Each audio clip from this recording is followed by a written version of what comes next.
بینی مادھو سنگھ موزہ گوری پور کے زمیندار نمبردار تھے۔ ان کے بزرگ کسی زمانے میں بڑے صاحب ثروت تھے۔ پختہ تالاب اور مندر انہی کی یادگار تھی۔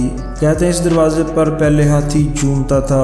اس ہاتھی کا موجودہ نمل بدل ایک بوڑھی بھینس تھی جس کے بدن پر گوشت تو نہ تھا مگر شاید دودھ بہت دیتی تھی، کیونکہ ہر وقت ایک نہ ایک آدمی ہانڈی لیے اس کے سر پر سوار رہتا تھا۔ بینی مادھو سنگھ نے نصف سے زائد جائیداد وکیلوں کی نظر کی اور اب ان کی سالانہ آمدنی 1000 سے زائد تھی۔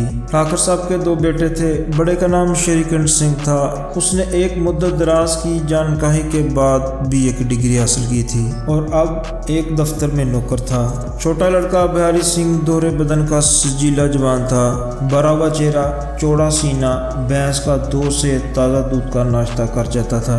شری کنڈ اس سے بالکل متضاد تھے۔ ان ظاہری خوبیوں کو انہوں نے 2 انگریزی حروف BA پر قربان کر دیا تھا۔ انہی 2 حرفوں نے ان کے سینے کی کشادگی، قد کی بلندی، چہرے کی چمک سب ہضم کر لی تھی۔ یہ حضرت اپنا وقت فرصت طب کے مطالعے میں صرف کرتے تھے۔ آیورویدک دواؤں پر زیادہ عقیدہ تھا۔ شام سویرے ان کے کمرے سے اکثر کھل کی خوشگوار پہم صدائیں سنائی دیا کرتی تھیں۔ لاہور اور کلکتہ کے ویدوں سے بہت خط و کتابت رہتی تھی۔